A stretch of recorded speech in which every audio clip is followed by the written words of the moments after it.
Pues buenas tardes y vamos a comenzar esta ocasión a partir de la página 696, que es de hecho la página de la que nos quedamos la ocasión pasada. Para comenzar nos centraremos en el inciso B, donde dice el texto: Florensky afirma que racionalmente esoterismo y exoterismo son incompatibles.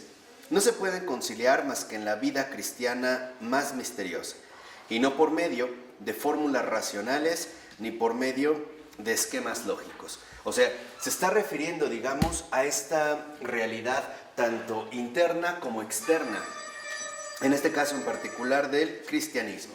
Dice a continuación: habría una herejía de la vida eclesial que consistiría en absolutizar uno u otro aspecto del pulso viviente de la relación humana espiritualizada en la fe. O sea, incurriríamos nosotros en un error grave si solo enfatizáramos alguno de estos aspectos, ya sea lo esotérico, o sea, aquello que se refiere al círculo, vamos a decirlo así, interno, o bien si solo nos quedáramos con el ámbito externo, o sea, lo exotérico, ¿no? Aquello que se dirigiría a la realidad exterior.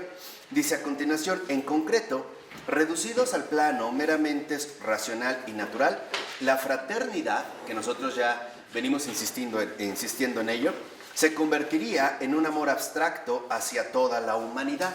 O sea, si solo fuera algo plenamente racional y habláramos de lo exotérico y para ello habláramos de la fraternidad, entonces tal parece que solamente estaríamos hablando de una cuestión abstracta, ¿no? La fraternidad sería el amor a todos los hombres, pero en general, sin aterrizarlo en una persona en concreta.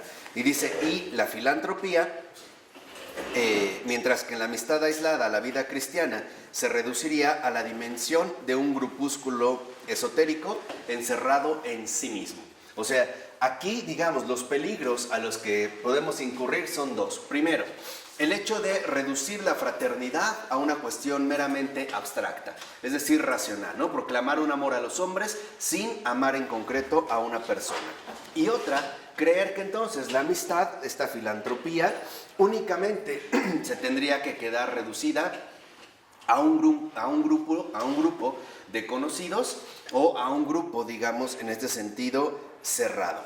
Pero Florensky va a insistir, y lo dice más o menos como 5 renglones antes de que acabe la página, que su combinación de lo esotérico y lo exotérico da una doble unidad, no una confusión ni una identificación. O sea, no se trata de eliminar estos dos rasgos antinómicos, lo interior y lo exterior, sino de conformar una doble unidad que no anula a ninguno de los dos y que tampoco termina confundiéndolos. Para ello, lo que va a hacer Florensky es poner de manifiesto, lo dice al iniciar el inciso C, en la 697, cómo en los puntos de significación superior, en sus cumbres, o sea, en estas alturas ya elevadas de la espiritualización, estas dos corrientes, o sea, la fraternidad y la amistad, tienden incluso a confluir, lo cual es normal, porque la comunión con Cristo por el sacramento de la Santa Eucaristía es la fuente de toda espiritualidad. Entonces, hasta aquí aparecería ya el siguiente esquema. La Eucaristía sería la fuente misma, la fuente que reúne por completo, por un lado, la fraternidad, o sea, lo externo, y por otro lado, la amistad, o sea, lo interno. Este es, pues, el centro en el cual confluyen ambos aspectos sin necesidad de que queden eliminados o bien confundidos, ¿no? Sino que se van a ir en este sentido complementando mutuamente hasta llegar a su plenitud. Dice a continuación: así pues, la síntesis experimental que reunifica la antinomia entre los dos aspectos aparentemente contradictorios de la vida eclesial es el principio eucarístico. O sea, la Eucaristía, por tanto, se convierte en la esencia y en la clave de la vida cristiana, en el lugar sintético, el símbolo viviente y concreto donde hay que buscar la raíz de la vida empírica y psicológica eclesial. Entonces, aquí lo que encuentra Florensky es que la Eucaristía precisamente es la raíz unificadora. de ambos aspectos. O sea, en este sentido, al colocar la Eucaristía como el principio de unificación que reúne lo externo con lo interno, entonces podremos abordar de manera apropiada tanto la fraternidad, que se dirige precisamente en este amor extensivo a todos los hombres, y la amistad, como este aspecto que se refiere al contacto directo que tendríamos, en este caso, por ejemplo, con el prójimo. Entonces, partiendo, digamos, de esta identificación peculiar, Florensky va a ir describiendo cada uno de estos aspectos, o sea, tanto lo esotérico, o que se refiere a lo interno, como lo exotérico, aquello que se referiría precisamente al tipo de relación que vamos a mantener con todos los demás hombres. Entonces, la amistad sería lo que compete a lo más cercano, al encuentro con los más cercanos. La fraternidad sería este amor que se extiende, ¿no? Se exterioriza hacia el hombre en general.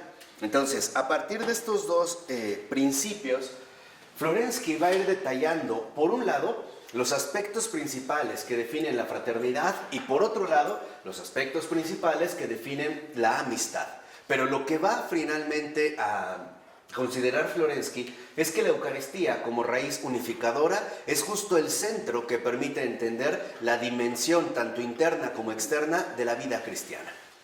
O sea, de qué manera nosotros nos debemos de colocar ante lo más cercano y también ante lo más lejano. Y entonces aquí es donde ya comienza Florensky a hablar por cuenta propia. En la última cita, en esta misma página, dice Florensky: para el cristiano, todo hombre es un prójimo, pero todo hombre no es un amigo. Entonces, aquí ya se establece una distinción muy peculiar. Primera, para el cristiano, todo hombre es prójimo, pero todo hombre no es un amigo. Se establece en este sentido una diferencia esencial. Dice a continuación: el enemigo, aquel que odia, que calumnia, son a pesar de todo prójimos. O sea, entrarían a pesar de que el que odia o aquel que calumnia, aquel que nos daña, a pesar de todo formaría parte precisamente de la fraternidad. Dice: incluso aquel que ama no siempre es un amigo, porque las relaciones de amistad son profundamente individuales y excepcionales. ¿Qué quiere decir? Que a pesar de todo, en la fraternidad aparece la figura constante del prójimo. El prójimo es todo hombre. Entonces, en este sentido, nosotros estamos llamados a fomentar siempre con todo hombre una relación de fraternidad, o sea, de aceptación como prójimo. Pero esto, dice Florensky, no coincide necesariamente con la dimensión de la amistad, porque en la amistad este prójimo pasa a ser algo mucho más íntimo. En este sentido, la amistad precisamente conllevaría pasar del trato con el prójimo a una cercanía, a una intimidad muchísima más radical. Entonces, en un primer momento es reconocer que todo hombre para el cristiano es un prójimo, pero no todos son amigos. Y dice a continuación Florensky: el mismo Señor Jesucristo no llama amigos a sus discípulos más que antes de separarse de ellos, cuando se encuentra en el umbral de su pasión y muerte, ¿no? Y cita el Evangelio según San Juan, capítulo 15, versículo 15.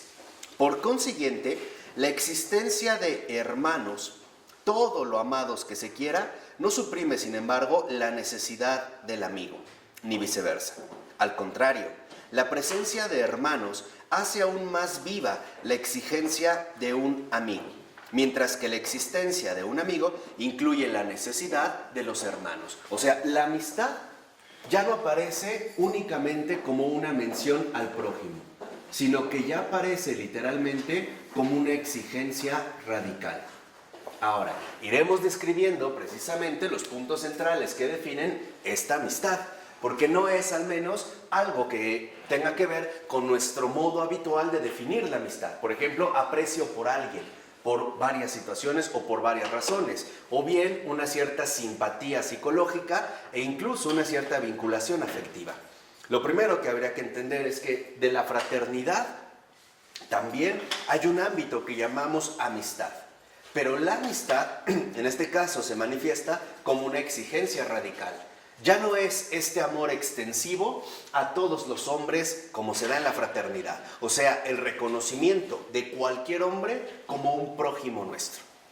Aquí veremos que la exigencia de la amistad conlleva algo todavía mayor, algo en este sentido más grande.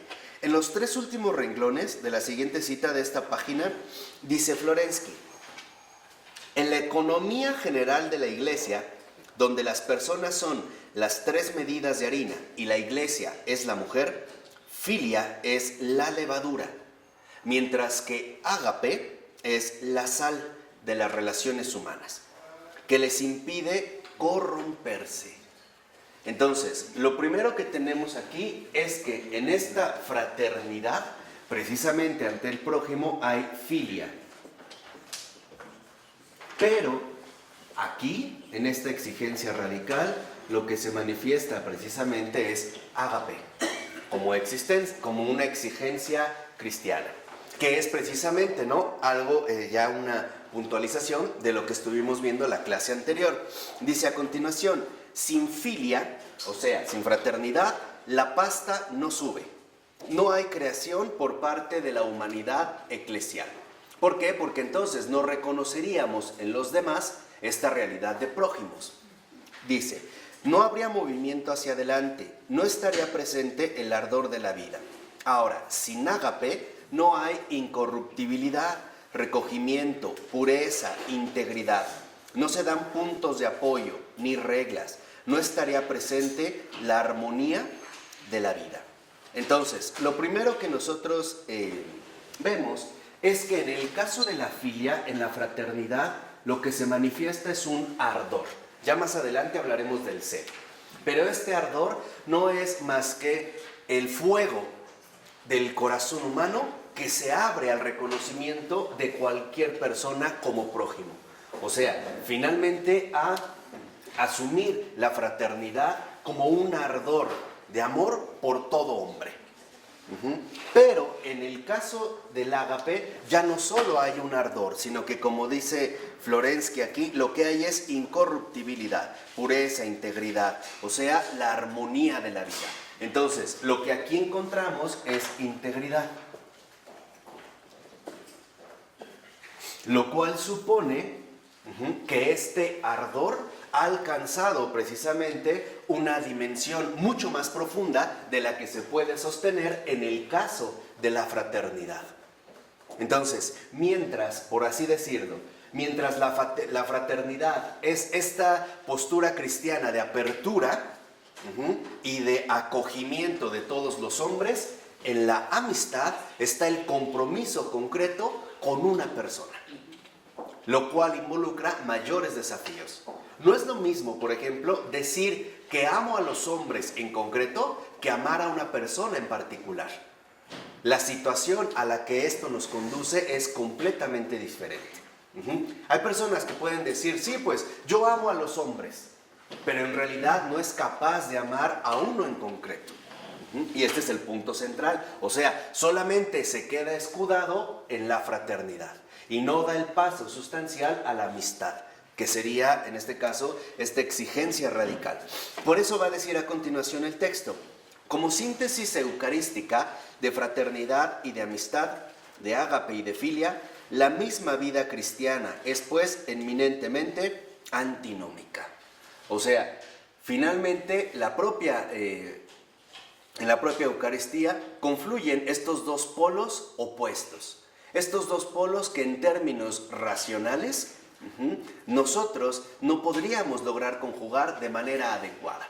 Entonces, aquí, dentro de la filia, aparece lo abstracto. Cuando hablamos, por ejemplo, nosotros de hermanos, ¿no?, de hermanos en general, el amor a la humanidad, la filantropía. Pero aquí, el ágape, y esto es fundamental para el cristiano, el ágape es algo concreto, jamás es algo abstracto. Una cosa es decir amar a los hombres y otra cosa es amar a un hombre en particular. Veremos la exigencia que esto conlleva. que precisamente es la consideración del amigo, o bien la aparición en ese sentido del amigo. Entonces, lo primero que quiero que entiendan es, si hablamos de fraternidad, estamos hablando de algo abstracto, de algo general.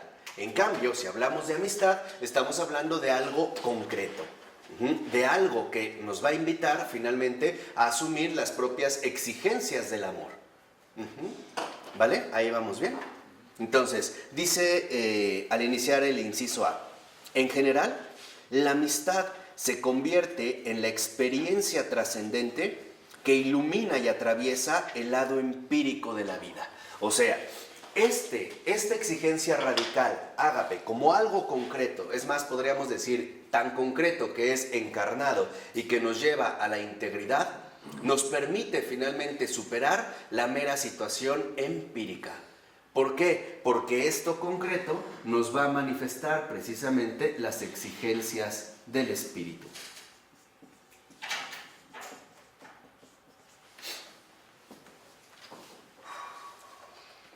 Cuando se manifiestan ya estas exigencias del espíritu, entonces nosotros empezamos finalmente a captar, aunque sea de manera gradual, que la manera en la que usualmente nosotros entendemos la amistad no es más que una vana caricatura de aquello que en efecto la amistad implica. En pocas palabras, no amamos como realmente deberíamos hacerlo. Al menos no como lo presupone la misma propuesta cristiana, o en ese sentido la misma exigencia cristiana. Entonces, en la amistad yo no solo me quedo en el ámbito empírico, sino que ahora estas exigencias del espíritu me van a mostrar precisamente la superación de la realidad empírica. O sea, me van a hacer finalmente, o me van a conducir a la realidad espiritual de la vida misma, con estas dificultades que conlleva. O vamos a decirlo así, con todas las problemáticas, con todos los dramas que la convivencia humana implica. Una cosa, por ejemplo, muy sencilla es decir, yo amo a todas las mujeres. Otra cosa es, yo amo realmente en amistad a mi esposa o a mi compañera. Es una situación completamente diferente, ¿no? Dice en la siguiente cita Florensky, la unión mística que se revela en la conciencia de los amigos penetra todos los aspectos de su vida y aclara también su aspecto cotidiano. Entonces, aquí entra la primera clave central. Estas exigencias del espíritu no son algo que tengan que ver con situaciones excepcionales de la vida, sino que en realidad tienen que ver con la dureza de la realidad cotidiana. Por ejemplo, una cosa es amar a mis padres si los voy a visitar al asilo una vez al mes. Otra cosa es amar a mis padres viviendo con ellos. Ahí es donde realmente vamos a encarnar o a tener que asumir la dureza de la realidad cotidiana. ¿Por qué? Porque en efecto lo concreto siempre nos conduce a la realidad cotidiana de la vida, sin posibilidad de asumir escapatorias abstractas. O sea, lo concreto nos lleva a la desnudez de la realidad. O sea, a darnos cuenta de las exigencias y las cargas que la vida misma nos manifiesta y nos transmite a todos, queramos o no queramos. ¿Vamos? Dice a continuación, resulta de ello que incluso en el dominio del simple trabajo en común, de la camaradería, el amigo se convierte en un valor más precioso de lo que determinaría su cualidad empírica. La ayuda del amigo adquiere un matiz misterioso y querido para el corazón. La ventaja que procura se convierte en sagrada. Entonces, aquí aparece otra clave. Esta dureza de la realidad cotidiana es precisamente la que nosotros estamos llamados a transformar en algo sagrado, en algo que va a superar las meras limitaciones empíricas. Dice, el lado empírico de la amistad se sobrepasa, tiende hacia el cielo y se arraiga en las profundidades infraempíricas de la tierra. Es la razón de la insistencia con la que los antiguos y los modernos, cristianos, judíos, paganos, han alabado la amistad por su aspecto utilitario, pedagógico de cada día. ¿Qué significa? Aquí, digamos, avanzando algunos puntos centrales. Que el hecho de que el cristianismo nos lleva a convertir en sagrada la dureza de la realidad cotidiana, involucra que entonces la presencia del amigo siempre nos obliga a ir más allá de nuestras posturas iniciales. En pocas palabras, cuando realmente aparece la figura del amigo es porque se nos pide una exigencia de amar más. E incluso, lo voy a decir sinceramente, amar más allá de mis propias posibilidades humanas. Porque los hombres pueden amarse con ciertas reservas, pero la amistad involucra también soportarse. Y solamente nos podemos soportar si es que formamos parte de un amor más grande que el que nosotros mismos podemos mantener. ¿De acuerdo? Por eso, insisto, no pierdan de vista lo de la exigencia radical. Dice al iniciar el inciso B, 4 renglones abajo.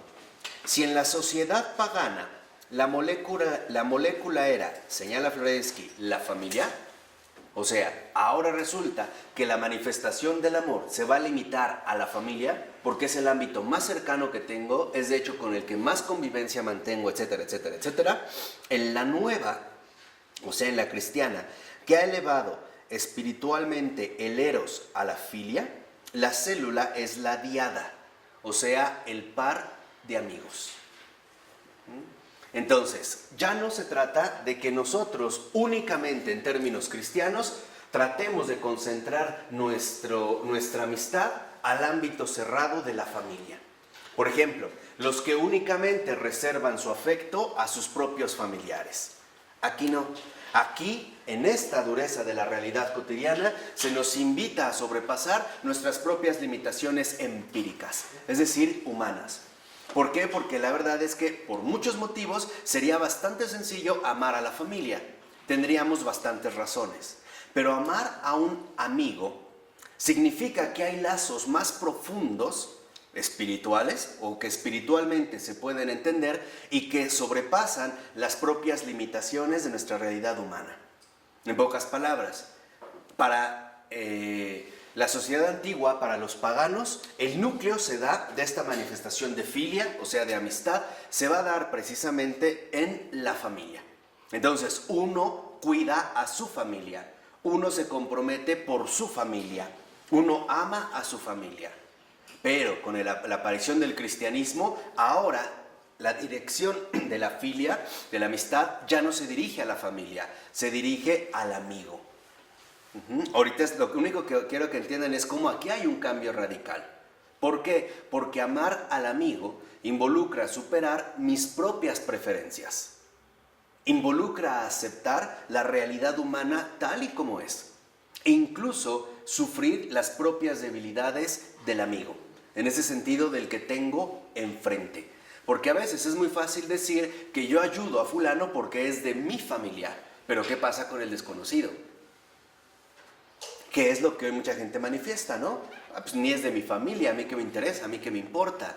Entonces, aquí lo que vemos es que en efecto la amistad, esta exigencia radical, aparece bajo la figura del amigo, ya no del familiar. ¿Qué quiere decir? Que el amigo nos invita a superar nuestros propios vínculos humanos. ¿Se acuerdan lo que el Señor dijo en una ocasión? El que ama a su padre o a su madre más que a mí, no es digno de mí. ¿Qué quiere decir? Que entonces nosotros estamos llamados a no limitar nuestra filia, nuestra cercanía, nuestra amistad al círculo estrecho de los familiares, sino que estamos llamados a desbordar esta limitación y hacerla finalmente concreta, aterrizarla, encarnarla justo en la figura del amigo. Y ahí es donde van a entrar precisamente las exigencias. Va a decir en este sentido también Florensky, se trata de que logremos darnos cuenta, en último término, de lo siguiente. Únicamente a través del amigo es que nosotros podremos realmente acceder a una verdadera comunión. Solo a través del amigo se accede precisamente a la comunión. ¿Por qué? Porque si solo nos limitáramos a la amistad familiar, no entraríamos en comunión con el otro hombre, con aquel que incluso me resulta fastidioso o molesto, por las razones que sean. Entonces, a través de la figura del amigo, es como nosotros justamente daremos paso a la auténtica comunión. Porque ciertamente nuestra convivencia o tantos años que hemos convivido con los familiares nos invitan de alguna manera y nos facilitan la tarea de conservar la amistad. Hay veces que incluso no la quisiéramos dar, pero decimos, bueno, pues es mi familia y pues lo tengo que hacer. Incluso hasta parecería que hay una cierta obligación, pero con el amigo no. ¿Por qué? Porque en el amigo lo que realmente se va a manifestar es el amor en su máxima pureza. Por eso les decía que se trata de una verdadera exigencia radical, que en último término solo puede estar dada a través del ágape. Eso es lo que nos llevará en este sentido a la pureza. Por ello va a decir, utiliza una imagen Florensky, que es la imagen de la cristalización. Acuérdense que él también era un científico, ¿no? Entonces, en la cristalización, lo que vemos, en efecto, es que en el cristal ya no hay como fracciones separadas, sino que todo se reúne en un mismo ¿qué? Conjunto, en un cristal. Lo dice en la nota 31. Dice, podemos resumir entonces el sentido de esta imagen del cristal de Florensky de esta manera. La imagen de la cristalización le sirve para expresar la estructura del símbolo en cuanto conjunto superior a sus partes empíricas, en cuanto un todo organizado por la idea o la forma, en contraposición con la suma caótica de elementos empíricos sin estructura interna. A esta imagen le acompaña la del imán, que configura interiormente la estructura de un grupo empírico. Esta organización, frente al caos de los elementos y su tendencia a la entropía, este término entropía significa desorden o caos, es la obra de logos o principio de la ectropía, o sea, del ordenamiento unificador. Entonces, aquí el primer aspecto que vamos a tratar de rastrear es cómo es que se abre a través de la figura del amigo el paso concreto a la real comunión. Esta apertura a dar la vida incluso por los amigos. Acuérdense nada más algo en particular. El propio Jesús dijo hacia el final, ¿no? Antes de ir a la pasión, no hay amor más grande que aquel que da la vida por sus amigos. Esto es lo que vamos a tratar de entender. Lo que vamos a tratar de entender es quién es este amigo del que está hablando Jesús. No dijo, no hay amor más grande que el que da su vida por su familia. Dijo por sus amigos. Entonces, lo que vamos a tratar de entender precisamente es de qué manera se encarna esta figura del amigo. ¿A quién se está refiriendo Jesús? Porque a través del amigo y por lo tanto de la comunión es como nosotros alcanzaremos este amor más grande. Es decir, el amor cristiano.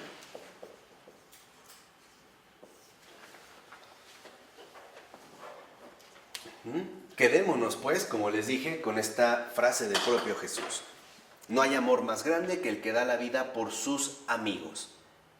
No dijo por sus familiares, tampoco dijo por sus conocidos, o por los que le simpatizan, o por los que le agradan. Dijo por sus amigos. Entonces, vamos ahora a tratar de entender, en este sentido, a quién se refiere Jesús.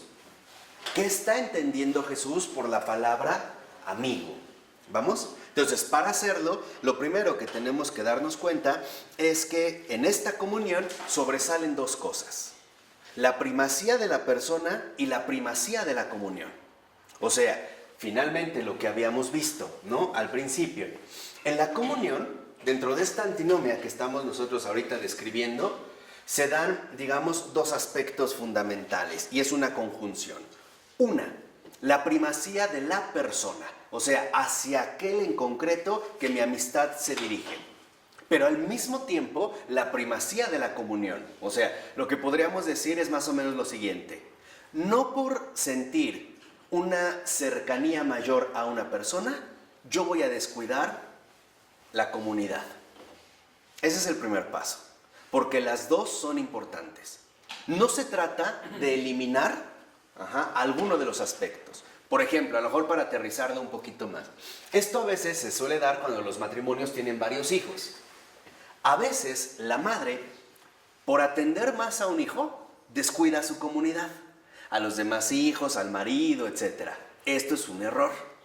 O al revés, a veces quiere amarlos a todos de tal manera que no tiene un amor particular por cada uno. ¿Se dan cuenta de la antinomia en la que estamos? Pareciera que en nuestra tendencia las dos se contraponen. Si le pongo atención a uno, descuido a los demás. Y al revés, si trato de quedar bien o atender a todos, entonces no quedo bien con ninguno en particular. ¿Vamos? Entonces, este es, digamos, lo primero que hay que destacar.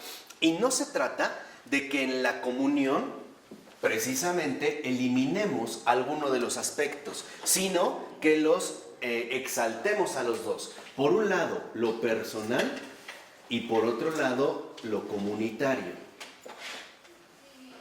O sea, uno y todos. Para nosotros, ciertamente, y siguiendo nuestra propia realidad humana, esto a veces resulta sumamente complicado. Incluso para los profesores, esta realidad a veces es un desafío.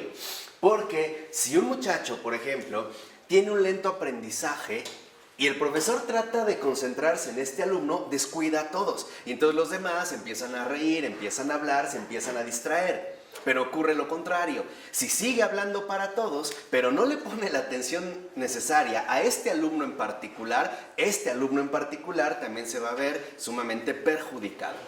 ¿Vamos? Entonces, aquí está, digamos, el énfasis que tienen las dos prioridades de lo personal, el uno, y lo comunitario, todos. Ambos aspectos son prioridad, ambos. No solo uno de ellos, porque si no, entonces vamos a salir perdiendo. Si yo solo me concentro en uno, descuido a todos.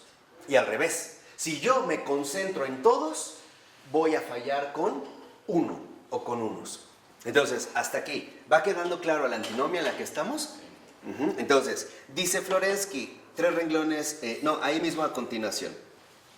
Dice, ¿cuál es la experiencia espiritual que hace aparecer como un hecho dado la unión de los dos aspectos?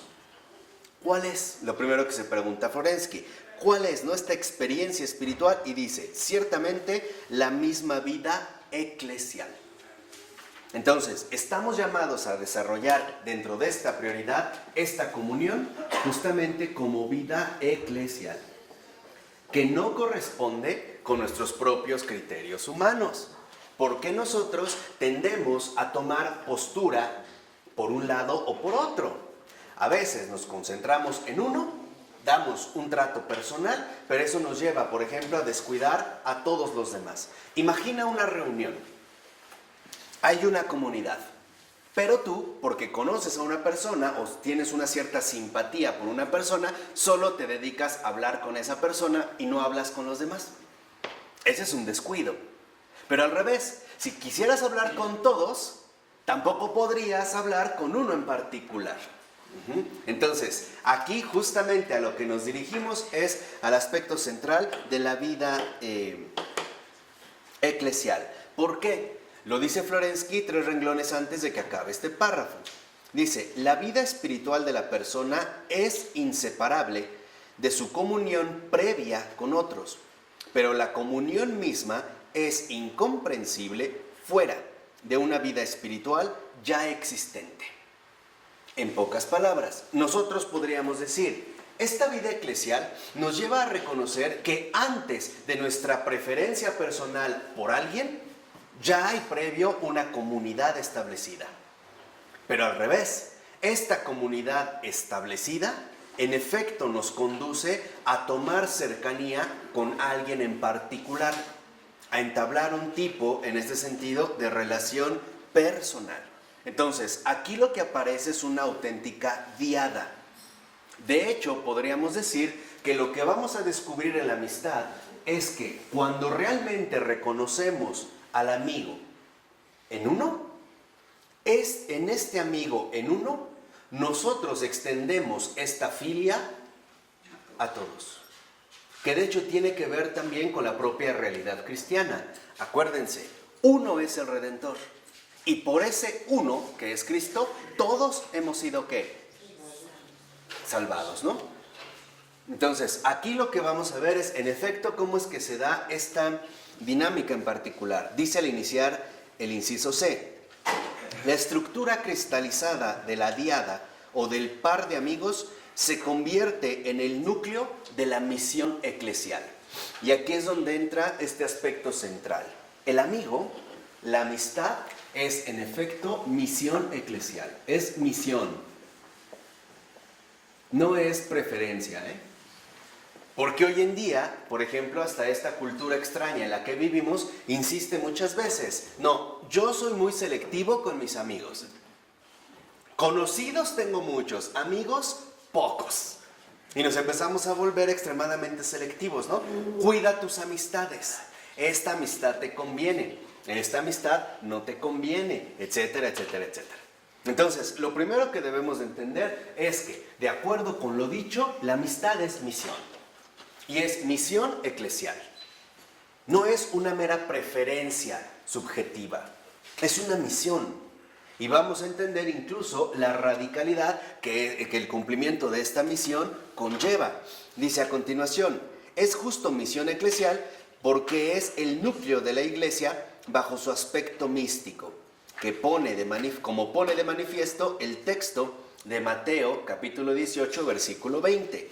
Si 2 o 3 están reunidos en mi nombre, ahí estoy yo en medio de ellos. Entonces, aquí, por ejemplo, en la cita 35, más o menos como 4 renglones antes de que acabe el texto, dice Florensky, ¿no? En este sentido, lo que podemos ver es que los discípulos han de ir de 2 en 2. Ojo con esto, vuelvo a repetir, ahí está la misión eclesial. Los discípulos han de ir de 2 en 2. Entonces, esta misión, eclesión, ¿por qué no me dicen que me equivoqué? Eclesial. Y se lo escribieron igual que yo, peor, tan peor que yo. Esta misión eclesial es una diada, o sea, de 2 en 2. O sea, de 2 en 2. ¿Vale? Entonces, aquí lo primero que vemos es que la figura central de la amistad cristiana como misión eclesial es una diada. O sea, que va de 2 en 2. Donde están estos 2, ahí está el tercero. O sea, ahí está Él, ahí está Dios, ahí está Cristo. Ahorita vamos a entender por qué. Dice a continuación: 2 no es 1 más 1, ¿eh? No estamos hablando en términos matemáticos. El Evangelio no es nada matemático. Dice, 2 no es 1 más 1. Es esencialmente algo mucho más significativo y poderoso. 2 es una nueva combinación de la química del espíritu. Cuando 1 y 1, o sea, la masa de la parábola, se transforman cualitativamente para producir el tercero, o sea, la masa fermentada. ¿Qué quiere decir? Que esta diada de 2 en 2, 2 no es 1 más 1, es 1 y 1. ¿Qué quiere decir? Que la verdadera amistad es comunión. Y por eso, cuando los dos se unifican verdaderamente en esta exigencia de amistad, dan paso al tercero. ¿Quién es el tercero? Es el amor. ¿Y Dios es qué? Amor. Entonces, aquí lo primero que tenemos que ver es que esta diada de 2 en 2 es precisamente el comienzo fundamental de la misión eclesial. Por eso en la iglesia nadie va solo, nunca, nunca. Se dan a veces de manera mucho más notorias, por ejemplo, estas diadas, San Francisco de Asís y Santa Clara de Asís. No es 1 y 1, perdón, no es 1 más 1, es 1 y 1. O sea, esta diada es conjunción. o sea, comunión. No quiere decir que es una sumatoria de añadidos. Aquí hay uno más uno. No, es una conjunción. Y al ser una verdadera conjunción, entonces, en efecto, está manifestando ya el verdadero fenómeno cristiano, la misión de comunión. Como el Señor decía, que todos sean uno. Pero para que todos seamos uno, lo vamos a comenzar a partir de dos en dos. O sea, en la exigencia radical del que tengo enfrente, para poder alcanzar justamente esta dimensión. De tal manera que esta conjunción, cuando realmente esta diada es llevada a cabo, entonces da paso al tercero.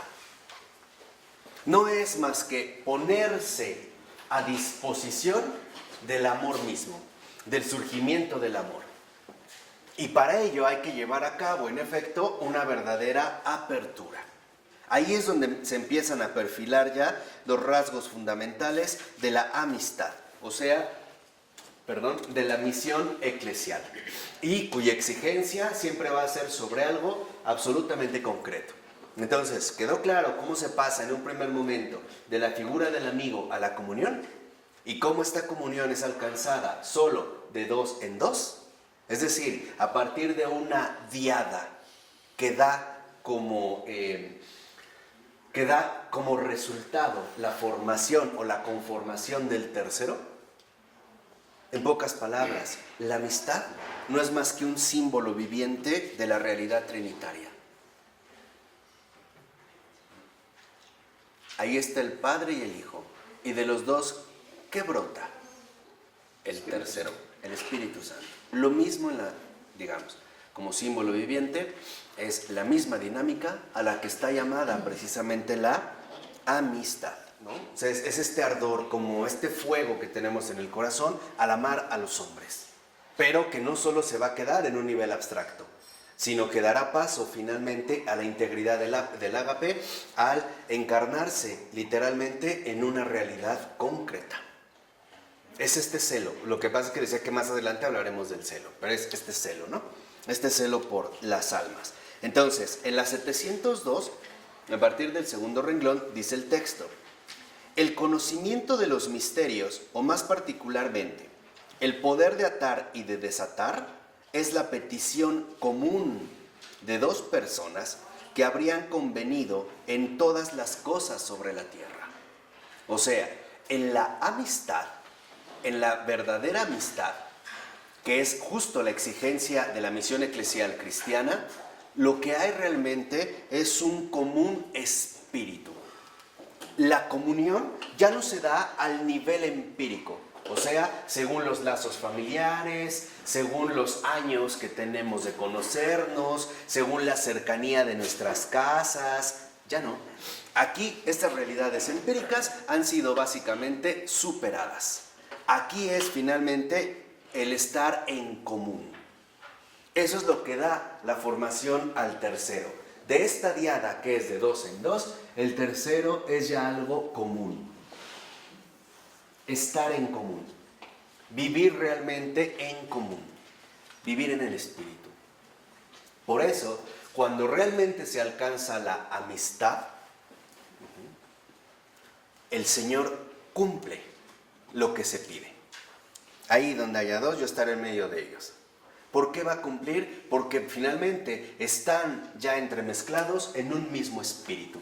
O sea, ellos ya están integrados, esta diada, estos dos, están integrados con Él. Y por lo tanto, ya no hay discrepancia entre su voluntad y la voluntad de los dos. Ya los tres, en realidad, se han vuelto, ¿qué? Uno. Por eso les decía, es este símbolo viviente de la realidad trinitaria. Dice a continuación, su unión reflejaría en la vida la unisubstancialidad trinitaria. O sea, habrían sobrepasado enteramente las contradicciones y las divergencias de su pensamiento y de su sentimiento, hasta el punto de convertirse en consubstanciales. O sea, ya aquí ya no habría una diferencia entre pensamientos y sentimientos. Lo que aquí realmente habría es una auténtica comunión en el espíritu, más allá de mis divergencias intelectuales o bien más allá de mis posturas afectivas. En pocas palabras, la verdadera amistad es un acontecimiento espiritual, no empírico.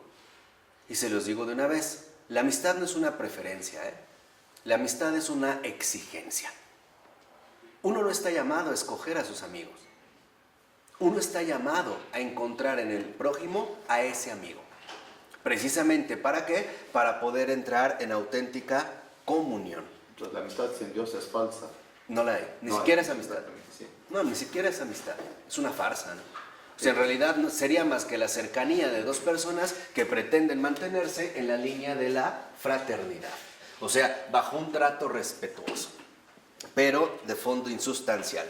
Por eso, en la siguiente cita, dice Florensky, la reunión de dos o de tres en el nombre de Cristo, su entrada conjunta en la atmósfera misteriosa que reina en torno a Cristo, su comunión con la fuerza de la gracia, les transforman en una nueva sustancia espiritual. Convierten a los dos en una parcela del cuerpo de Cristo, en una encarnación viviente de la iglesia. Entonces, ¿qué es lo que realmente trae consigo la amistad?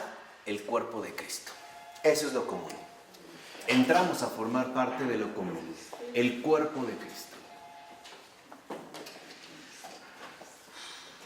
Porque ahora en realidad los dos ya somos tres y finalmente somos uno. Entonces, lo que está llamado a manifestar en el mundo la iglesia no es la fraternidad, es la amistad. O sea, la consubstancialidad que se da finalmente en las propias almas. En pocas palabras, no basta decir en términos generales abstractos que amamos al prójimo si no damos el paso ulterior para dirigirnos a la figura del amigo, encarnar el amor. Aquí no se encarna el amor, Aquí se encarna el amor. Y es esta encarnación visible la que nos manifiesta precisamente la concreción del cuerpo de Cristo. Sé que a lo mejor puede sonar como un poco complicado, pero bueno, es la manera más sencilla que tenemos para explicar algo tan grande, o algo tan particular, o algo tan especial. ¿Por qué? Porque lo que quiero que entiendan es que el verdadero amor cristiano no consiste en amar a los hombres, consiste en formar parte del amor de Dios. Ese es el amor cristiano. Por eso la iglesia no es una mera institución de beneficencia social. Porque lo que sabe bien la iglesia que está de por medio no son solo las necesidades terrenales de las personas, sino que lo que busca satisfacer la iglesia, y de hecho es lo que está llamado a satisfacer la iglesia, es la inmensa hambre y necesidad del amor de Dios en las almas de cada persona. Esta es la realidad eclesial, esa es la misión eclesial. Entonces, no basta con que nosotros pensemos que hacemos obras, por muy buenas o muy caritativas que les llamemos, porque solo esto es caridad. Por eso les decía, ¿qué es la caridad? Es amar como Dios ama. Eso es caridad. Todo lo demás es un fraude y no es la aspiración verdadera a la cual se dirige cualquier alma de cualquier prójimo. ¿Vamos? Entonces, la misión eclesial es alcanzar finalmente en el centro mismo de la Eucaristía la encarnación viva del cuerpo de Cristo. O sea, realmente a manifestarle al otro, a quien sea, el verdadero amor de la ¿qué? De la amistad. Y por lo tanto esta llamada fundamental a la comunión. Ahorita veremos cómo. Pero lo que quiero que entiendan es aquí los pasos que en efecto se van dando. Dice a continuación 2 renglones abajo. Se comprende que por eso Cristo esté en medio de ellos. Está entre ellos como el alma está en el seno de cada miembro del cuerpo que anima. Pero Cristo es consubstancial al Padre. Por consiguiente, el Padre hace lo que el Hijo le pide. Ya realmente hemos entrado a formar parte del auténtico cuerpo de Cristo. Este es el desafío fundamental. Esta es la misión eclesial, que empieza finalmente no en este amor de amistad.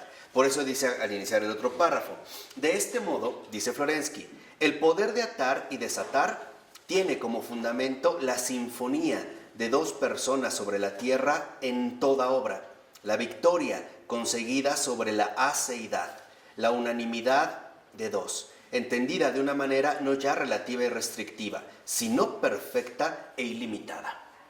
En pocas palabras, en la amistad se da el auténtico triunfo de la aceidad, porque ya no hay un yo, todo apunta a ser él. Nosotros que éramos dos, ahora ya somos uno. Ya no hay limitaciones de uno con respecto a otro. Y esta es la auténtica experiencia espiritual. O sea, estamos hablando del verdadero amor espiritual que está llamado a realizar cualquier cristiano en la tierra. Y por lo tanto se trata de una unión mística. Que ya habíamos dicho, esta mística no tiene que ver con cuestiones extrañas, sino con la transfiguración de nuestro ser. O sea, la victoria sobre nuestra propia aceidad, sobre el ego, sobre el yo cerrado, sobre mis propias limitaciones. Porque la amistad, al ser una exigencia radical, me conlleva finalmente a renunciar a mis propios postulados empíricos. Por ejemplo, el ya no tener en cuenta realmente aquello que me agrada o bien que no me agrada de otra persona. Ese es un límite. Porque nosotros somos así. Si algo no me agrada de una persona, ¿tomo qué? Distancia. Y al revés, si algo me parece agradar de una persona, entonces fomento la ¿qué? La cercanía. Pero esto es conveniencia. Y por lo tanto, no es coherente con el cuerpo de Cristo, que es ¿qué? Uno. En pocas palabras, en la amistad no hay exclusión. Eso es lo que le estoy diciendo.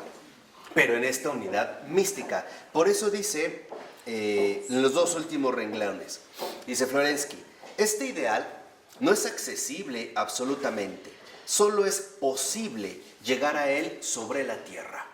En pocas palabras, para nosotros el cuerpo de Cristo es una posibilidad, pero es una posibilidad real, no un absoluto cumplimiento.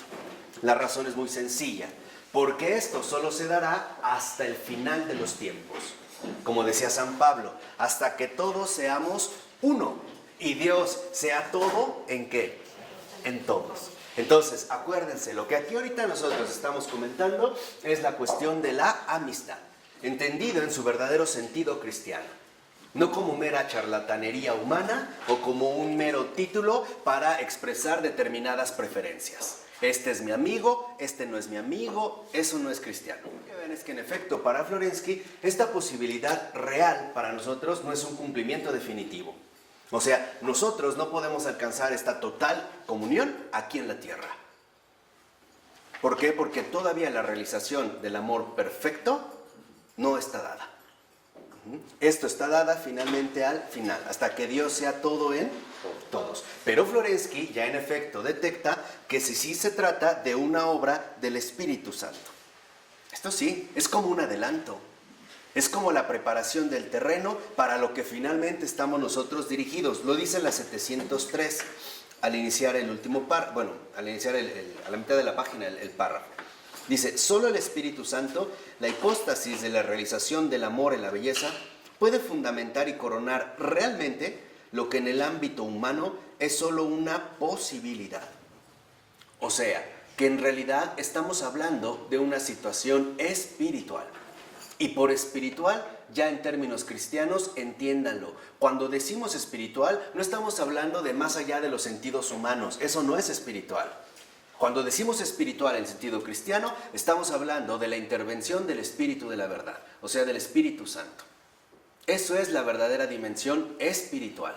Entonces, aquí lo que vemos es una posibilidad real, sí, pero quien es, digamos, el realizador de este anticipo, de esta prefiguración, es precisamente el Espíritu Santo. Dice a continuación, porque se trata, dice Florensky, de una amistad llevada hasta el extremo, entendiéndola no tanto bajo el ángulo de los actos y de los sentimientos.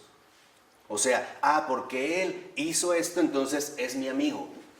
O porque siento empatía, pues entonces es mi amigo. O al revés, porque tiene dinero, es mi amigo. O al revés, porque conoce a mucha gente, es mi amigo. Dice Florensky, eso no es amistad. Al menos no es amistad cristiana. Esa es otra cosa. Aquí se trata de llevar esta amistad hasta el extremo, más allá de los actos, de los sentimientos. Dice a continuación, de una manera meramente nominalista, o sea, de nombre, como bajo el ángulo de la base metafísica que permite una unanimidad completa, o sea, de una manera realista. Entonces, la amistad nos conduce, en último término, esta vida eclesial, al verdadero realismo espiritual, que va más allá, como se los dije al inicio, va mucho más allá de nuestros propios condicionamientos empíricos. Por eso, de hecho, vamos como paso a paso en este tema, porque si captan bien lo que estamos diciendo en esta clase, verán el por qué, precisamente hoy en día, la iglesia no alcanza a dar la luz a la que está llamada. Y la realidad es muy sencilla, porque hoy nosotros manejamos el amor, o en este caso la amistad, a nuestra conveniencia, y la usamos siguiendo nuestros propios criterios, con miles de justificaciones, pero que no coinciden con el espíritu de la verdad. En este caso, con la exigencia del cristianismo. De tal manera incluso que dice 2 renglones abajo. Pero esta espiritualización, límite ideal y escatológico, se anticipa y se construye en esta tierra, ya que la medida de la amistad, o sea, el perdón hasta 70 veces 7, es una plenitud integral, una infinidad actual. Y, en pocas palabras, ¿qué es, digamos, la amistad? ¿Cuándo realmente se da la amistad? Cuando aparece la medida de la bondad. Esa es la esencia de la amistad. La verdadera esencia de la amistad está definida por la medida de la bondad. Y la verdadera bondad cristiana es una bondad infinita. No es una bondad ni condicionada ni limitada. No es una bondad que se va a restringir a ciertos gustos o preferencias personales. Al contrario, es una bondad que va a vencer nuestras propias resistencias personales. ¿Qué quiere decir? Que entonces este realismo espiritual nos lleva a reconocer que la auténtica bondad, la auténtica amistad cristiana está dada en la bondad. Y la bondad es una infinidad actual. 70 veces 7. Y este precisamente sería el siguiente paso. Reconocer que en la amistad se da la medida de la bondad. Ahora, la bondad no es un juicio humano. La bondad es la manifestación divina. Esa es la bondad. ¿Qué quiere decir? Que la bondad, por eso yo les comencé diciendo, se trata de una exigencia radical. La bondad significa que nosotros ya estamos espiritualizados. Esa es la amistad.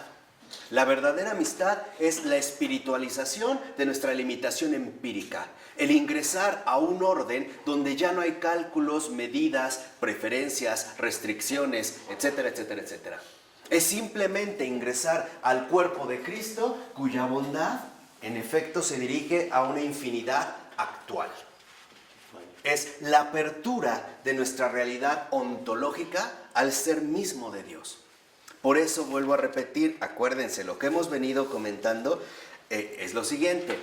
No hay amor más grande, dice el Señor, que aquel que da la vida por sus amigos. No dijo por sus familiares. No dijo tampoco por sus conocidos, por sus paisanos, por sus compañeros. Dijo por sus amigos. Entonces, si vamos siguiendo esta cuestión del amigo, vemos cómo la bondad nos dirige a esta infinidad actual, que no es otra cosa más que la ruptura de cualquier tipo de limitación meramente humana o meramente preferencial. Se trata de que captemos la amistad como bondad infinita. Por eso en algo que también es muy insistente Florensky, es que no confundamos la amistad, que es la realización de la consubstancialidad trinitaria, que es lo que explicamos al principio. No confundamos la amistad con la filantropía, con el buen trato humano. Esa no es amistad. Porque una cosa es mantenerse en las reservas aceptables humanamente de la cortesía, por ejemplo, o del buen trato. Esto sí, gracias, muchas gracias. Esto se puede dar, pero no es amistad.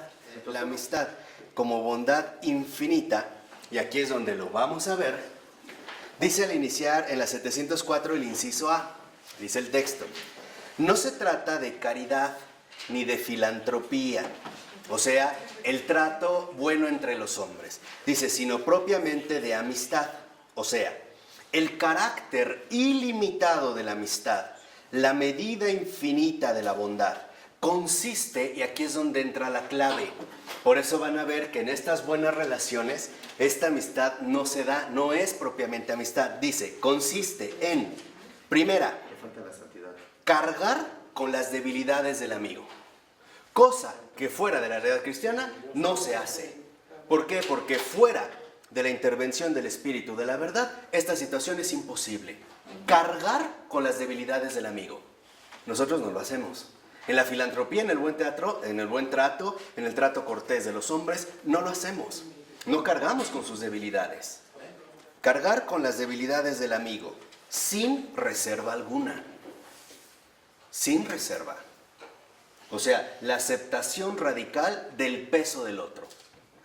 Esto, por muy buenas relaciones que tengamos, sin esta intervención del Espíritu, no lo mantenemos. E imponemos límites. ¿Cuántas veces yo puedo soportar, seamos honestos, las debilidades del otro? Por muy cercano que sea, así sea mi familia, no puedo. Simplemente, dentro de esta entrega mutua, no hay un verdadero cargar incluso con las debilidades del amigo. Incluso dice, en soportarse. Los amigos, que se llaman amigos, sin estar integrados en esta realidad cristiana, no se soportan. ¿En qué sentido? En el sentido de que hay cosas que no están dispuestos a aceptar. Te dicen muy sencillo, serás mi amigo, pero esto no, o esto no me agrada, o estás de malas, ahí te ves, o esto no me pareció, o esto no me agradó. Y entonces no se da realmente una verdadera carga con las debilidades del amigo. Tampoco dice en soportarse, tampoco. Y tampoco en este sentido, ¿no?, en perdonarse mutuamente. Un perdón mutuo, no solo de parte mía. Acuérdense, es lo que dijimos, en la amistad, finalmente el propósito central es el poder dirigirnos, en este sentido, hacia una verdadera amistad.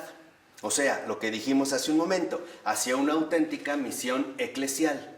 Entonces, si estamos hablando de amistad, tenemos que reconocer que estamos haciendo referencia a dos aspectos. Primera, la amistad como bondad infinita. Y esta bondad infinita el hombre no la puede dar. Por muy bueno que sea. Necesita el Espíritu Santo. Por muy grande que sea. Por muy Gandhi que sea. Por muy filántropo que sea. No puede dar la verdadera realidad radical de la amistad, que exige una bondad infinita y que por lo tanto solo Dios puede manifestar. Por eso, y esta es ya una convicción que llegué hace muchos años, el único verdadero filántropo es Dios. Es el único que verdaderamente es amigo del hombre. ¿Por qué? Porque solo Dios puede soportar todas nuestras debilidades, todas nuestras cargas, perdonarnos siempre y sin mutar nada el inmenso amor que nos tiene hacia nosotros. Entonces, aquí es donde entra la exigencia. O sea, la amistad es una bondad infinita. Y dos, es auténtico perdón. En una amistad, llamémosle amistad humana, cuando hay fallas, algo se deteriora. Nadie se atrevería a decir que no pasó absolutamente nada. Algo pasó. A ver, piensa algo, una traición. Tú tenías una muy buena amistad con un cercano, con alguien, y de repente te engañó con tu esposa. Vayámonos bien, dijimos, a los desafíos, la crudeza de la realidad concreta. De verdad, el alcance de tu bondad infinita y de tu perdón se van a expresar como auténtica amistad, o ahí vamos a ajustar las tuercas. Ahí vamos a decir, no, es que bueno, es que los amigos no se hacen eso. O sea, ya va a haber de antemano ciertos condicionamientos. Aquí es lo que, digamos, de alguna manera nos vamos planteando. ¿Qué hay de las traiciones o qué hay de las ofensas? ¿Qué hay, digamos, finalmente, ¿no?, de cargar con las debilidades del otro? Eso es algo que en realidad solo Dios lo puede hacer. Por eso va a insistir Florensky que el perdón está en el fundamento de la amistad. Y nosotros, por mucho afecto que tengamos a una persona, si esta persona falla y falla y falla, la podemos perdonar, pero al mismo tiempo en nuestra relación humana algo se va fracturando. Le puedes decir que se fracturó la confianza, que se fracturó la estima, lo que quieras, pero en pocas palabras, en realidad lo que se está acabando es lo que llamabas, ¿qué? Amistad. ¿Quién es el verdadero amigo del hombre? Pues es Dios. ¿Y qué es lo que... ¿En qué consiste la misión eclesial? En manifestarnos también y hacernos palpable, hacernos accesible la verdadera amistad ¿de quién? De Dios. Y esto es muy sencillo, porque cualquier ser humano, por muy magnánimo que sea, tiene límites. Por el simple hecho de ser creado es finito. Y tendrá muy buenas intenciones, tendrá el mejor corazón del mundo. Pero en las relaciones humanas, en su realidad encarnada, en su vida cotidiana, las relaciones humanas también se desgastan. Y al principio probablemente nos parezca fácil perdonar, pero si es una tras otra, tras otra, tras otra, eso que en un momento se llamaba amistad, hasta puede acabar en una profunda enemistad.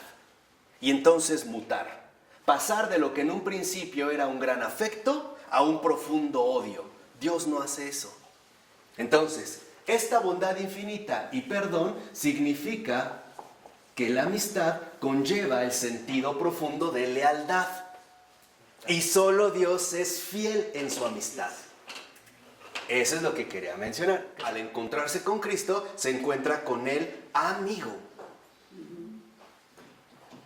Esta es la figura que precisamente estábamos nosotros entresacando. Por eso, fíjense, aquí Florensky dijimos, para afrontar los desafíos de la realidad cotidiana, él va a concluir que en realidad lo que constituye la auténtica medida de la amistad es el perdón injusto.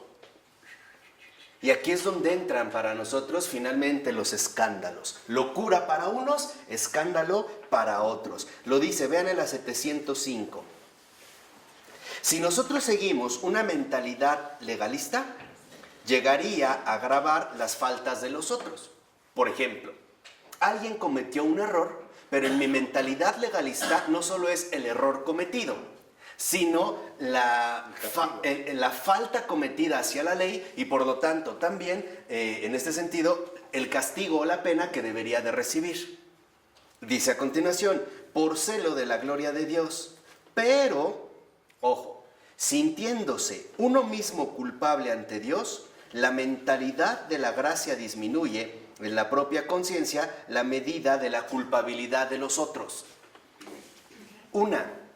Cuando verdaderamente hay amistad, no solo desproporciono los errores de los hombres, porque hay que ser sinceros, los errores de los hombres vienen de sus profundas debilidades. Y eso no se puede cambiar. Esto no se puede cambiar. Ahí es cuando empezamos a ensanchar el corazón. Ese es el primer paso para encontrarse con el amigo. Cuando una persona nos lastima, lo hace porque tiene en el fondo del alma profundas debilidades que no han sido atendidas. ¿Y por qué no han sido atendidas? Porque nadie le ha transmitido el amor de Dios. Por eso. Así que seamos sinceros, por eso es que yo les había insistido una y otra vez. Cuando un alma sufre, cuando un alma está en alguna dificultad, algún cristiano no está haciendo bien su trabajo, no está cumpliendo su misión. Por eso hablamos de la misión eclesial. ¿Vamos bien? Entonces, si esto se da así, lo primero que podemos ver al redondear es que la amistad no tiene que ver con la medida de la justicia humana, sino tiene que ver con el espíritu de la verdad. Entonces, si yo veo que una persona comete una equivocación, lo primero que tengo que darme cuenta es que yo también me he equivocado. En pocas palabras, él no solo es culpable, yo también ¿qué? Soy culpable. Y al hacer precisamente esta disposición, lo primero que ocurre es que disminuye la culpabilidad de los otros. De tal manera que el otro ya no aparecerá como el culpable, sino ¿quién? Yo. El otro no es el gran culpable. Finalmente, el gran culpable soy yo. ¿Por qué? Porque al error cometido yo le agrego mi incomprensión, mi insensibilidad, mi falta de caridad. Y por lo tanto, yo le agrego, en pocas palabras, mi ausencia ¿de qué? De amistad. O sea, del amor divino. El problema está en que nosotros, debido a los movimientos culturales que venimos viviendo y que se llaman modernidad, hemos reducido los términos a nuestras propias dimensiones. Miren, les voy a decir cuál es la verdadera consecuencia espiritual de esto. Si alguien se dice ser mi amigo y ese amigo me falla, me rompe el puente para poder encontrar al amigo que no falla. Así de simple. Si alguien dice ser mi amigo y me traiciona, entonces a mí me rompe el puente de comunicación para poder acercarme a Dios como un auténtico ¿qué? Amigo. Esto es lo que está de fondo. Entonces, hoy se nos hace muy fácil utilizar las palabras así. Por ejemplo, personas que le dicen a otra, te amo cuando no es verdad. ¿Y qué pasa? Que me dijeron, te amo y me fallaron, me engañaron, me fueron infiel. La primera, finalmente, gran lucha que voy a tener es que entonces el amor como tal no existe. Y si me han dicho que Dios es amor, entonces ¿qué? Pues Dios no existe. Reconocer que cuando nosotros hablamos de amistad, en realidad estamos hablando de Dios, no de nuestras propias medidas o de nuestros propios acomodamientos. Este es el punto central. O sea, este es, digamos, la base fundamental. Por supuesto que habrá tratos cordiales o de cercanía, tratos amistosos entre los hombres, pero esta no es la amistad que el alma anhela. Por eso el beato Raimundo Giulio, por ejemplo, escribe un libro muy bonito que es el libro de El amigo y amado, ¿no? Que es esta relación que finalmente se pueden establecer entre el alma. Por eso dice, como 3 renglones abajo, no se trata de la autojustificación ante Dios. Me voy a autojustificar. Es que él me hizo, es que ella me hizo, es que nada. Sino de cubrir en la propia conciencia el pecado de nuestro hermano. Ahí es donde entra un aspecto fundamental. Adelante, buenas noches. Entonces, se trata de cubrir el pecado del otro. Pero para esto, para un hombre, es realmente algo imposible. ¿Por qué? Porque nos quedaríamos de alguna manera limitados a nuestra propia realidad. ¿Cómo puedo cubrir el pecado del otro? Solo lo puedo hacer a partir de una bondad que infinita. Yo no podría cubrir el pecado del otro. Y dice por eso a continuación, con el fin de hacerse amigos, asegurándose un puesto en el corazón de otros hombres, en las moradas eternas. Y el Señor alaba este proceder. Por lo tanto, el perdón injusto constituye la medida de la amistad. ¿Qué quiere decir? Que cuando nosotros, en efecto, logramos incluso perdonar de manera injusta. De manera injusta significa injusta según la perspectiva humana, que siempre está dispuesta a poner límites y a estrechar las manifestaciones o incluso a desviar o a tergiversar las manifestaciones de esta amistad divina. Cada vez que nosotros no permitimos la manifestación real de la amistad de Dios para con todos los hombres, estamos finalmente también obstaculizando la manifestación de su amor. Un amor que se da a través de la lealtad incondicional, de esta bondad infinita y también de este Dios que está lleno de perdón. Lento a la cólera y rico en perdón. No al revés. Porque a veces para nosotros es muy fácil emplear la justicia para negar el amor de Dios. Razónenlo y van a ver. Es bien fácil para nosotros a emplear la justicia para atentar directamente contra el amor de Dios. Y eso lo hacemos siempre. Sí, claro. Y esto es justamente lo que nos está diciendo en este sentido Florensky, que no podemos hacer, porque entonces no estamos viviendo esa amistad. En pocas palabras, la amistad no es más que la manifestación de ese amor más grande que solo Dios es y quiere compartir con todos los hombres. Lo que quiere el Señor a través de la amistad es que los demás reconozcan ese amor que proviene de lo alto y que no viene de una medida humana. O sea, que no es un producto meramente forzado en términos humanos, sino que reconozcamos en el Señor al verdadero amigo, a este amigo que en efecto no falla. Por ello, lo que podemos ver en este sentido es que entonces lo que vemos es una auténtica realidad homoousiana. O sea, en pocas palabras, la amistad, en realidad, la auténtica amistad manifiesta lo no mío. Es aquello que no proviene de mí. Esa es la amistad. Lo dice Florensky en la 706. Vean lo que dice, por ejemplo, en la nota 50, en una carta, más o menos a la mitad, que es una carta que le escribe a su amigo Andrei Bieli, que es un escritor ruso bastante bueno también.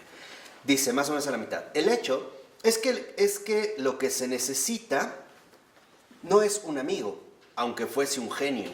No son unas relaciones que rozan la inteligencia, unas relaciones especiales y refinadísimas, sino simplemente un amigo con mayúscula.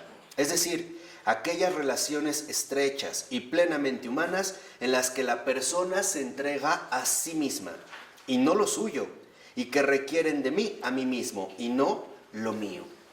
¿Qué significa aquí? Que la amistad no es dar algo, es darse. Esa es la amistad. Y esto es lo que Dios siempre hace, darse. Y esto es lo que quiere, darse. O sea, esta lealtad, la amistad no consiste en lo que el otro da como lo tuyo, ¿no? Doy lo mío, no, me doy a mí. No doy algo, me doy a mí mismo. Esa es la amistad. Por eso, por ejemplo, cuando a Teresa de Calcuta le decían, madre, aquí, si quiere, ¿cuánto dinero necesita? Ella decía, yo no acepto dinero. Porque a mí no me interesa el dinero. A mí no me interesa el dar. A mí me interesa el darse. Ven tú, pon tus manos, pon tu rostro, pon tu tiempo. O sea, manifiesta una auténtica, ¿qué? Amistad. Porque esa es la manera en la que Dios obra. Dios no da, Dios se da a sí mismo. Entonces, es darse a sí mismo. No, o sea, la amistad no se define por lo que damos, sino por la manera en que nos damos a los demás. Esto es más importante. Este es, digamos, el punto crucial precisamente en el cual se empieza a configurar la cuestión de la amistad. Por eso, fíjense, si ven en la cita que viene en la 706, dice, el uno siente, desea, piensa y habla, no porque el otro lo hace así, sino porque los dos sienten con un mismo sentimiento, desean con una sola voluntad, piensan con un mismo espíritu, hablan con una sola voz. Cada uno vive del otro, o más bien, la vida del uno como la del otro fluye de un centro común, uno en sí, por una obra creadora que los amigos sitúan por encima de ellos mismos. Esta es obra de Dios. Sí, o sea, por eso es que yo les insistía hace un momento que nosotros debemos darnos cuenta cómo la auténtica lealtad consiste en darse a sí mismo. No solamente en establecer criterios legalistas o lo que nosotros quisiéramos finalmente establecer. ¿Por qué? Porque en realidad cuando nosotros ponemos límites, en este caso a la lealtad o a la amistad, es porque ya sentimos la carga de la exigencia. El soportarse mutuamente. Esto es algo que solo Dios hace. Tú podrás querer mucho, incluso a tus propios hijos, pero hay momentos en los que no los soportas. Podrás amar a tu esposo con locura, pero habrá momentos donde no lo soportas. Es más, no nos vayamos tan lejos. Hay momentos en los que ni siquiera te soportas a ti mismo. ¿Y quieres que alguien más lo haga? No, esto es algo que en realidad solo Dios puede hacer. Aquí es donde entra la conjunción precisamente profunda de la amistad. Ahora fíjense. Lo que encontramos es que entonces en la verdadera amistad lo que encontramos es una fecundidad. Es una fecundidad inagotable. Lo empieza a decir Florensky en la 707 a partir del tercer renglón. Dice, del inciso C, en el yo del amigo la persona descubre sus propias premisas, espiritualmente fecundadas por la persona del otro. O sea, en el verdadero amigo yo me reconozco en él. Ahí es donde reconozco precisamente mi identidad. Ya no es algo que yo establezco, sino que reconozco una verdadera armonía, una verdadera comunión. Es en el otro de donde emerge precisamente mi realidad personal. Ahora viene lo fundamental. Si creen que esto era demasiado, espérense tantito. Viene lo bueno. Dice 2 renglones abajo. ¿Por qué la amistad es la prueba de la persona? ¿Y en qué sentido anticipa y produce ya la última prueba? Ojo. Este darse a sí mismo es la última prueba. Porque no hay otra manera de formar parte de la realidad trinitaria. Esta, de hecho, es el corazón mismo del paraíso. Así que el que no pasa esta prueba no es apto para el reino de los cielos. Vamos a ver de qué manera. Empieza a decir Florensky a continuación. La respuesta es que la amistad abraza la vida en la totalidad de sus manifestaciones empíricas y ha de ser ganada en el ámbito cotidiano, que es precisamente lo que nos comentaba George.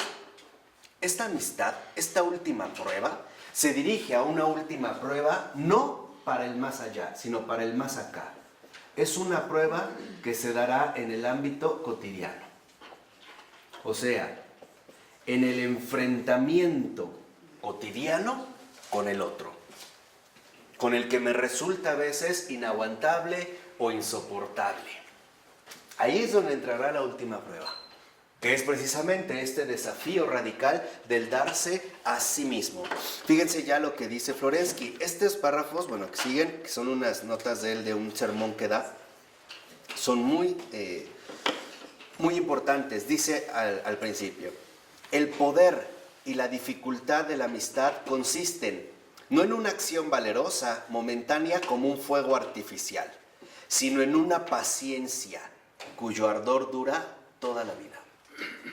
Entonces, el amigo no es el que de repente tiene como un fuego artificial, una explosión generosa. Oye, te regalo esto, o te doy esto, o te llevo de vacaciones, o me acordé de ti. No. La amistad, en cuanto tal, en el ámbito cotidiano, en esta última prueba, requiere ante todo una paciencia que dura toda la vida.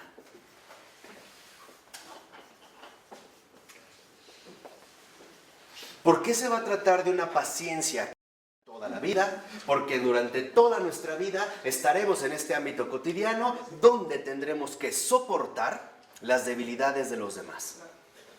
Ese es el primer punto. Y en esta última prueba se empieza entonces a configurar un desafío. ¿Qué vamos a hacer? ¿Vamos a terminar despreciando a los demás? ¿O bien vamos a ir creciendo en la verdadera amistad del darse a sí mismo sin límite ni medidas? 70 veces 7. Y esto se va a hacer en el ámbito cotidiano. Tú nada más velo de esta manera. En el ámbito en el que te desenvuelves, ahí están las personas que más te agradan y las que más te desagradan. Y a veces justo las que más te desagradan son las que menos puedes evitar. Ahí está tu prueba. Todos la vamos a atravesar. Nadie se la puede saltar. Porque es precisamente, ¿no?, la última prueba de la amistad. Dice a continuación, es como la llama tranquila de una candela y no como la explosión de un grisú. O sea, es algo permanente, no algo que, por ejemplo, como hoy, ¿no? Apenas se conocen, no, somos grandes amigos, compartimos todo, llévate mi coche, vamos acá. Se pelearon, te odio, no te quiero volver a ver. No me vuelvas a hablar en mi vida. No, esa es una farsa. ¿Qué quiere decir? Que es paciencia que dura toda la vida también y es permanencia constante.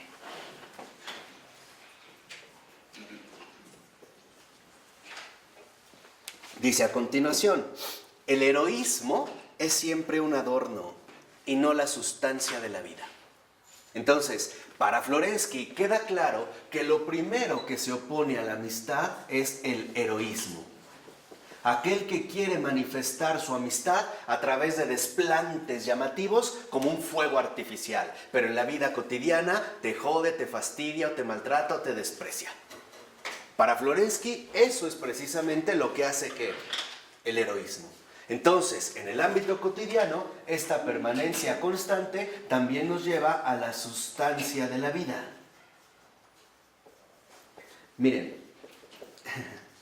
a lo mejor es muy fácil dar como una explosión, ¿no?, de supuesta amistad, como un fuego artificial a un amigo y lo ayudo a lo mejor a cambiarse de casa. Pero ¿qué tal vivir con él toda la vida? Soportando sus debilidades, perdonándolo siempre y más aún, acogiéndolo más profundamente. ¿Hasta dónde van a estar mis límites? Por ejemplo, hay quienes se muestran muy corteses si el amigo lo visita poco, pero ¿y si lo ve diario? ¿Ahí qué pasa? Y si no solo lo tiene que ver diario, y si tiene que convivir con él día e incluso noche, ¿qué pasa cuando a veces dos o los amigos se van de viaje? Al principio como fuegos artificiales, bien contentos, 2, 3 días ya no se aguantan, ya no se soportan. ¿Dónde está? O sea, ¿dónde está realmente esta cuestión? Dice a continuación, ¿por qué? Porque comporta necesariamente un aspecto teatral. O sea, a veces nosotros, finalmente en este heroísmo, asumimos un aspecto teatral. Están actuando. Exactamente, es una actuación. Oye, ¿saben dónde a veces yo lo he visto y no me voy a callar? En los funerales. Ahí es donde se muestra el aspecto heroico de lo teatral. No, hoy no duermo, me quedo contigo. Sí, nunca me fuiste a ver. Pero esa noche no duermes. Ah, pero eso sí, hay que tomar café. Ahí está el heroísmo, ¿no? Estoy contigo aquí. ¿Cuándo estuviste conmigo? ¿Cuándo? Aquí es donde les decía, aquí viene lo bueno. Claro, lo otro era una preparación profunda, finalmente para llegar al meollo de la cuestión. Están actuando. Dice a continuación Florensky, si se sustituye a la vida, se convierte inevitablemente en maquillaje, máscara y degenera en una pose más o menos plausible. El heroísmo más directo reside en la amistad misma y en aquello que la anima. Fíjense lo que dice 4 renglones abajo de la nota 51. 3 renglones. Dice, no se trata de que los amigos coparticipen en la alegría o se compadezcan en la pena. No. Se trata no de un reflejo del estado del otro, sino de un estado propio en resonancia, de la propia alegría y del propio sufrimiento. No un reflejo, no algo teatral. Llegas con esta persona, ¡ay, cuánto lo siento! No sientes nada, no actúes, quieres coparticipar. Si en realidad lo sintieras como él, estarías chillando como él.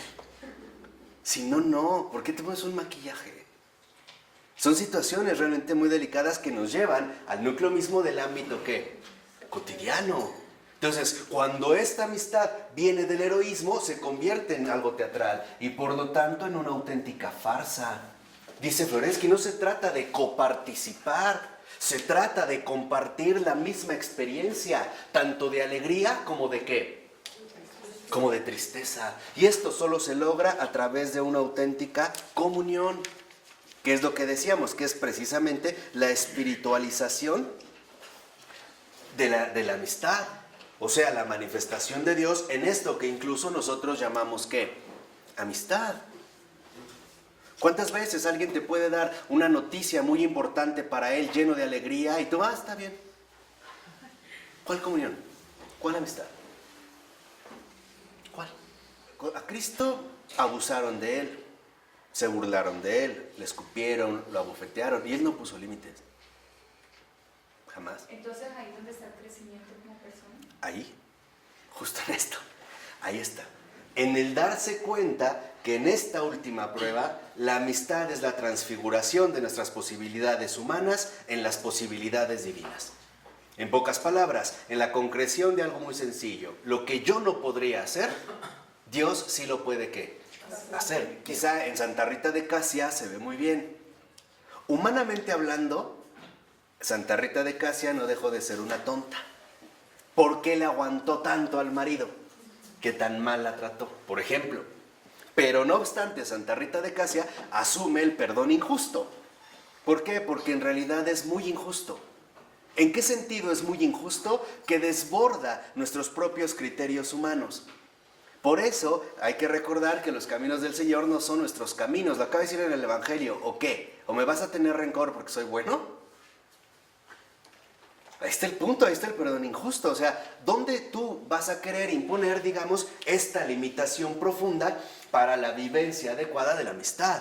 Para esta manifestación incondicional. Dice Floresky, la 708, al iniciar el segundo renglón.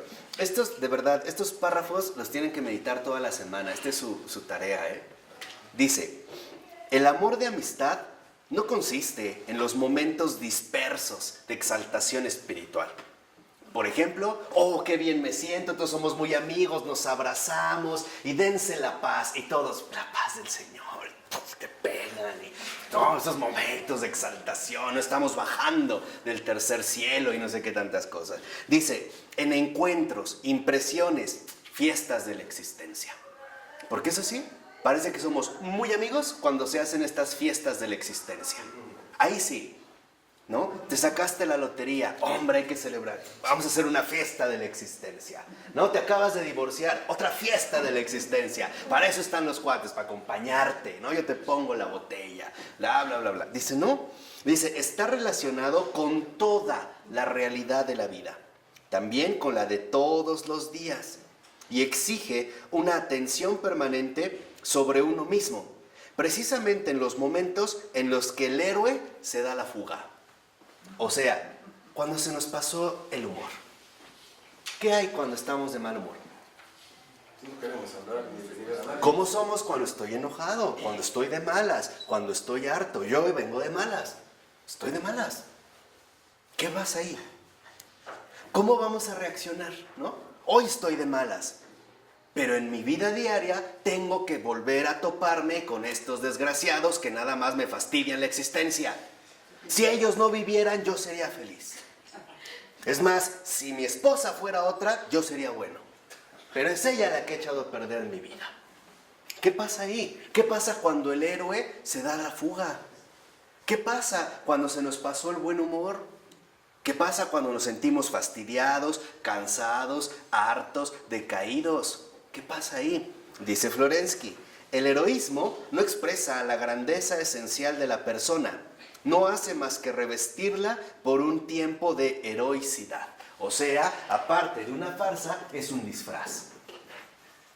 De repente estuve de buenas y me mostré espléndido, y al rato, y en el momento siguiente, ¿realmente se manifestó mi paciencia que dura toda la vida? ¿O mi permanencia constante? ¿Me mantuve fiel a la sustancia de la vida?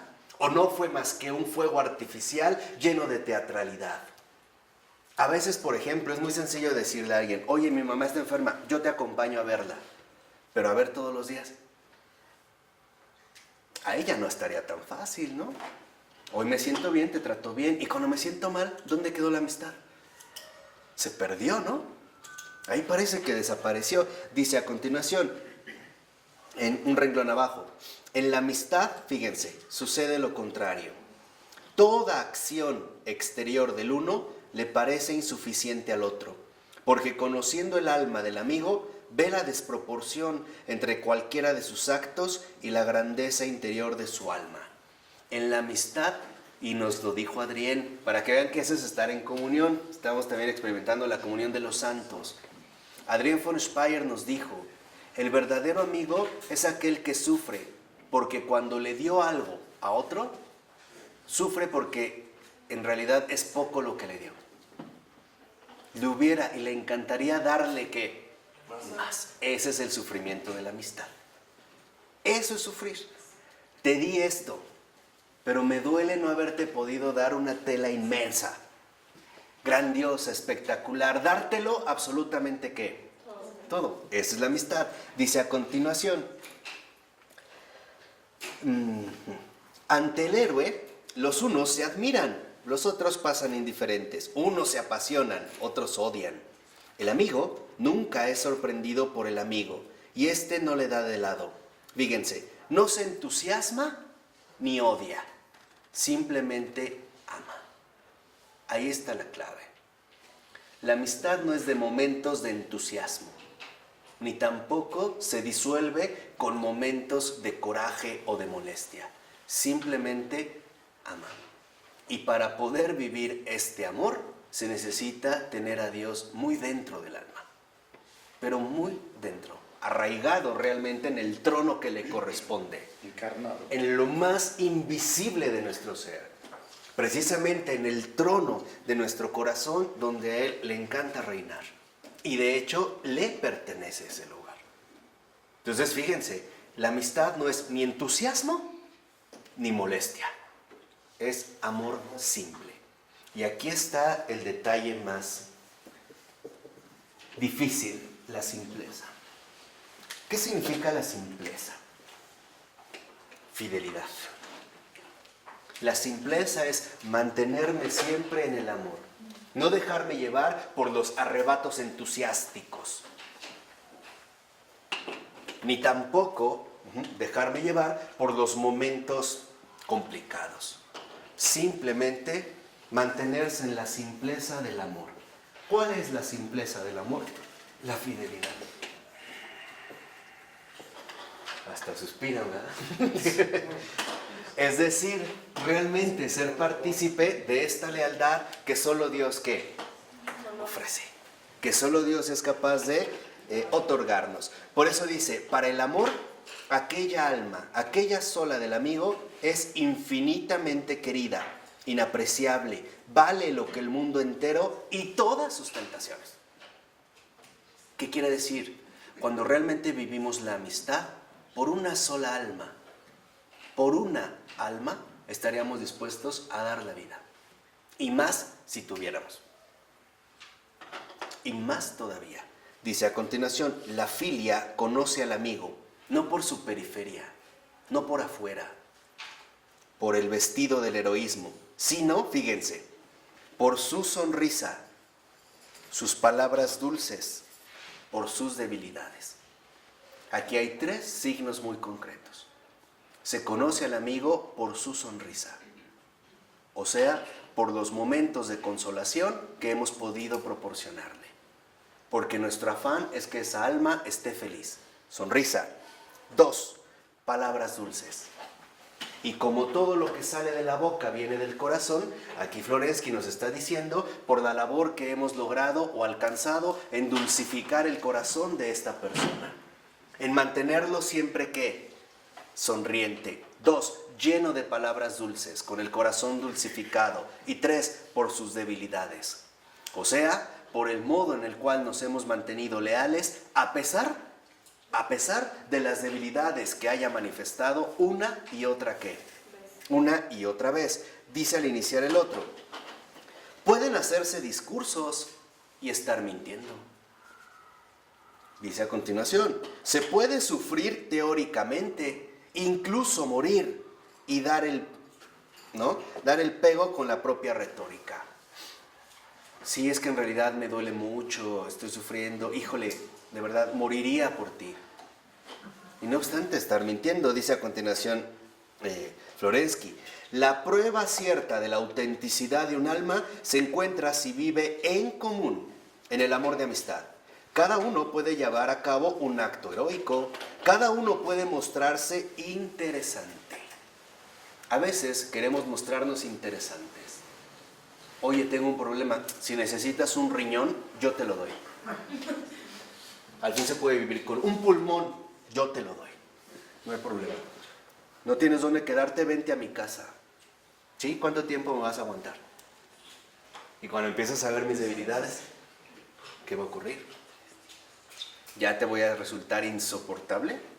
Dice, más bien, lo que vemos, fíjense, pero sonreír, hablar, consolar, como lo hace el amigo, él solo puede hacerlo y nadie más. Por eso el que ha encontrado un amigo, ha encontrado un tesoro.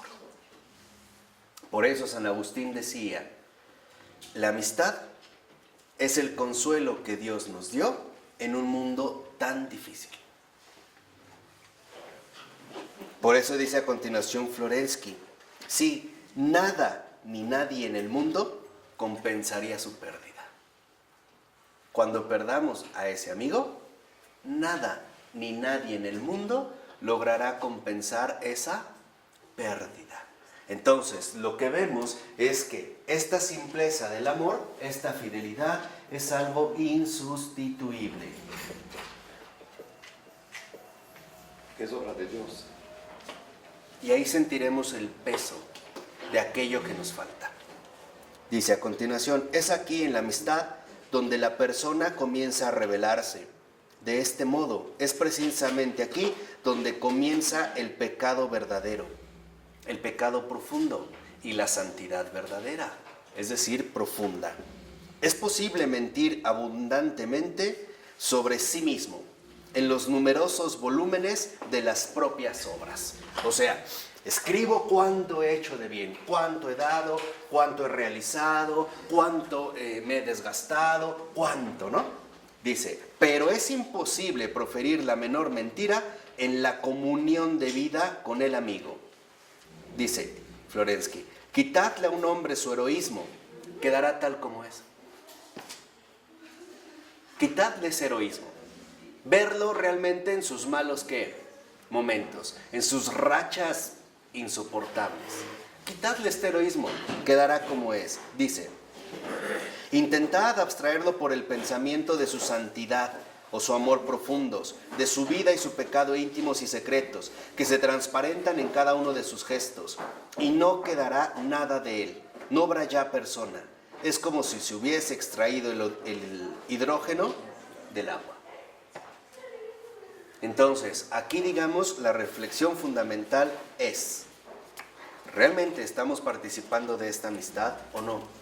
Si se nos quitaran los heroísmos, si Dios nos arrancara las páginas de nuestros volúmenes no extensos sobre nuestras obras, ¿qué quedaría?